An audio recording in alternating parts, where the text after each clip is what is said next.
nakalabay nga Domingo, ang atong Ebanghelyo may tungod sa pan sa kinabuhi. But before we give a reflection from that, maghatag ko ninyo og sharing nga nahitabo pa ni gahapon, kay naay ni tawag nga nangamusta nga kanang amigo na akong pari nga dito sa taga Marikina. Dito ni siya na-assign sa Batangas, mao nga katong pag-uli nako dinhi wala ni nagkita, mao nga nitawag siya gahapon. Kining paria kanang siaw kaayo, siaw kayo kanang daghan kayo siaw inig mo istorya, kanang diligod nato makita nga siya pari, pero gahapon samtang nag-istorya mi, very serious siya kaayo, so natingala ko kung anong serious na siya karon ng istorya. So ako siyang gipangutana, ug doon siya kanang tubag nga murag kanang na heart or kanang na konsensya pug ko gamay, kay tungod siya ako siyang gipangutana nga naman nga serious naman karon mga istorya, dili naman kapareha sa una nga daghang kagkabuang. So niingon siya nga pari good ko, so mga istorya ko ug ang akong buhaton sama sa usa ka pari. Very di ba? Nga hinaut unta nga dili nato makalimtan kung kinsa ta. Kita anak sa Dios. Nga kita gihigugma sa atong Ginoo. Nga kita giluwas sa atong Ginoong Hesukristo. Siya naghatag sa iyang kinabuhi para kita maluwas, para tubson ang atong mga kasalanan, para kita maluwas o kita makabaton sa kinabuhing dayon, sa kinabuhing walay katapusan. Mao kana kita, nga hinaot unta na dili nato kini makalimtan sa atong adlaw-adlaw nga kinabuhi, para dili kita mawala sa mga higayon nga kita dunay mga difficulties sa atong kinabuhi, sa mga higayon nga kita dunay mga krisis sa atong kinabuhi, dili unta nato kana makalimtan. Kung kinsa ta o kung unsa ang dapat natong buhaton sa atong kinabuhi, nga di so unaw tunta nga dili nato kana makalimtan.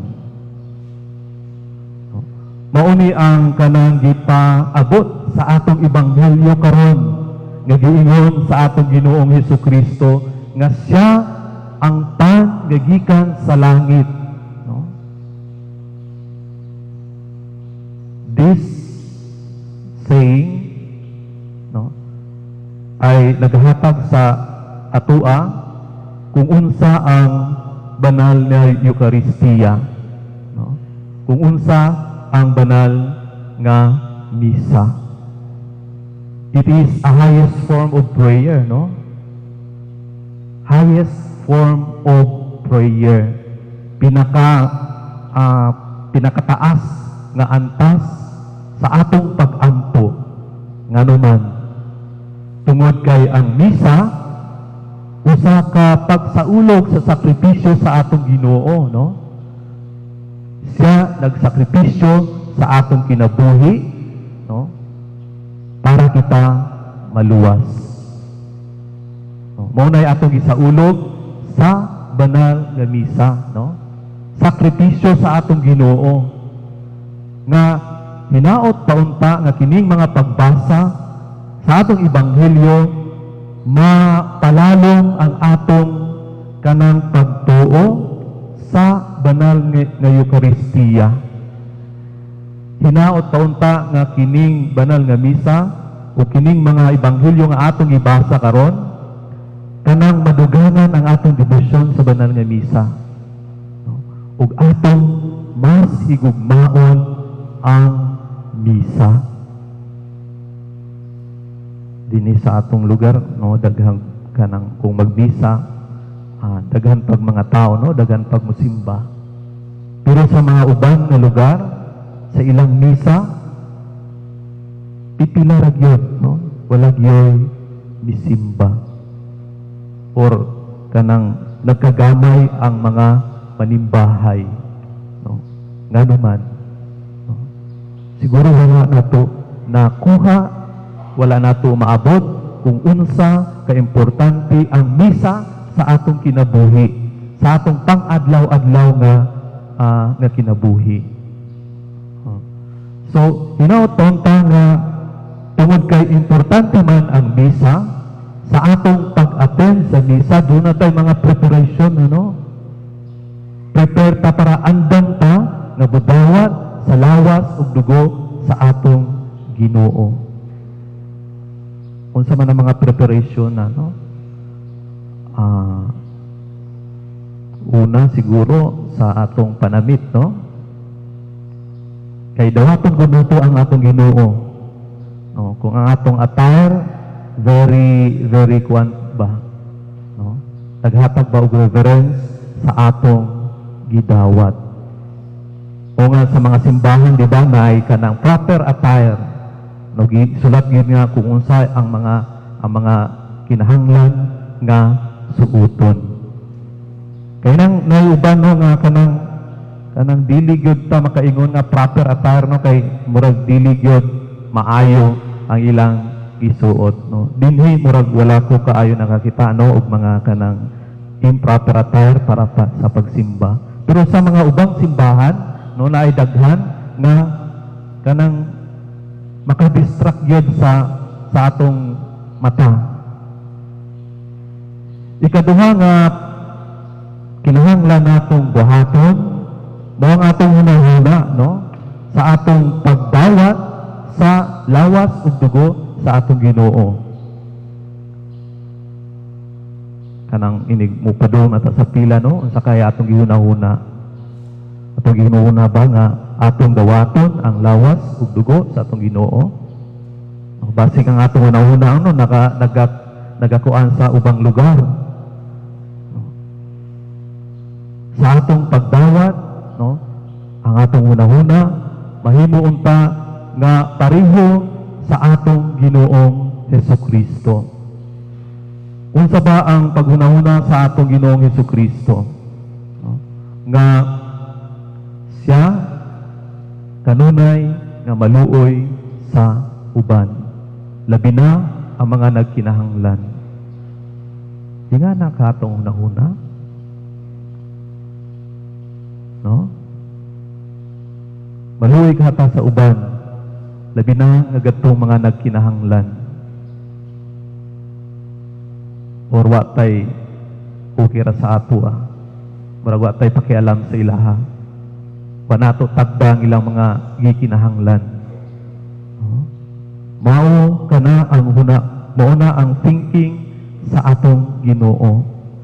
Hinaot unta nga sa atong pagdawat sa lawas sa atong Ginoo Hesukristo, maingana sad ang atong mga hunahuna, no? We will be like Christ. Sa atong pagdawat sa iyang lawas, kita mahimo nga sama niya. Mao ni iyang giingon nga ang tanan nga mutuo kaniya maluwas, no? Tungod kay kita naghuna-huna sama niya. Nga wala tay ubang gihuna-huna nga mao ang goodness or ang kabutihan. Masarap to na ang kabutihan, no? Ang kamaayo sa ubang tao. No? Kay sa atong ebanghelyo ra ba karon si Kristo niingon nga ako ang pan sa kinabuhi. Unsa may istorya sa mga Hudyo, kinsa maning tawhana no? Nga siya moingon nga kanang kuan, ako ang pan sa kinabuhi. Anak man ni Jose, anak man ni Maria. Kay balo man mi kung kinsa ang iyang mga igsoon. Kay daw man mi kung disa kagikan, no? Ang ilang istorya dili maayo laban batok sa uban. Instead nga sila mutuo sa kaayuhan o kamaayo sa atong Ginoo, ang ilang nakita dili maayo. Kitang tanan doon tay ingini nga paghunahuna sa mga Hudyo, no? Nga atong nakita ang kadautan o dili nato makita ang kamaayo sa uban. Dili ingana paghunahuna ang atong Ginoong Hesukristo. Siya nagahunahuna sa kaayuhan sa tanan. Siya naghunahuna nga ang tanan naa sa maayo. Maungat kung dunay muduol sa iyaha nga mangayo sa iyaha og kanang tabang, iya yung tabangan dayon. Ihatag niya ang unsa ang gipangayo sa iyaha. Hinaot unta nga sa atong kinabuhi ingana sa tanong. Mao nga mudawat ta adlaw-adlaw, Domingo sa lawas ug dugo ni Kristo para mahingana ta, para mahimo ta sama sa atong Ginoong Hesukristo. Ang atong hunahuna, ang atong buhat, no? Ang atong aksyon, ang atong pagistorya, mahingana sad, no? Sama sa atong Ginoong Hesukristo nga anak sa Dios. Katong istorya nako ganina, no? Nga hinauton ta, dili ta makalimot kung unsa ta. Sama nako, hinauton ta nga dili ko makalimot nga pare ko, no? Para ang akong buhaton kung unsa ko maghunahuna sama sa usa ka pari. Kamo o kitang tanan, hinaut unta nga dili nato makalimtan nga kita anak sa Dios, nga kita mahal sa Dios, nga kita giluwas sa atong Ginoong Hesukristo, no? Para in times of difficulties, in times of trials in our life, no, dili ta mawad-an sa kanang dili ta mawalan sa atong pagtuo, unya dili ta mawala sa atong mga buluhaton, sa atong pang-adlaw-adlaw nga kinabuhi. Kay kasagaran nga kung makalimot no, maunay mga higayon nga lain ang atong mabuhat. Wala na ninyo na nakuan. Makahimo ta og sala kung dili nato mahinumduman kung kinsa ta, kung unsa ang atong kaya nga himuon, kung unsa ang atong buot-buhaton. Kung makalimot ta ana, maunay mga higayon nga makahimo ta og sala, or maunay mga higayon nga matenta sa atong kinabuhi, no? Mao nga kinahanglan nga hinumduman nato kanunay kung kinsa ta, nga kita anak sa Dios, nga kita imahal sa atong Ginoong Hesukristo, nga siya naghimo sa tanan para kita maluwas, para mawala ang atong mga kasalanan. Hinaot unta no sa atong pag-celebrate sa banal nga Eucharistia every Sunday or every day, no, we will become like Christ. Mauni giingon ni San Pablo sa ikaduhang pagbasa, no, niingon gyud siya no nga magpasayloay kamo, no? Ayaw na kamo pag siningkahay o pag ininsultuhay, ikalimti ang bisan unsay kaligutgot, hinunua, makaloy anay kamo ug magbaton ug malumong na kasing-kasing alang sa usab-usa ug magpanisaylo ay kamo ingon nga gipasaylo kamo sa Dios diha kang Kristo. Buti pasabot ni San Pablo na hinahat kinta nga atong buhaton sama sa gibuhat sa atong Ginoong Hesukristo nga nagapasaylo sa atuang mga sala. Mao nga kita magpasaylo usab sa mga sala sa atong isig-katawo ug mubuhat ug maayo sa atong isig-katawo. Mga igsuon, hinaut ta nga mahinumdum kita kanunay kung kinsa ta, kung unsa ang dapat natong buhaton sa atong kinabuhi nga kita hinaut nga mahimo sama sa atong Ginoong Hesukristo sa atong pag-celebrate sa banal nga misa, sa atong pag-celebrate sa banal na Eucharistia. Amen. Palihog manindog ang tanan.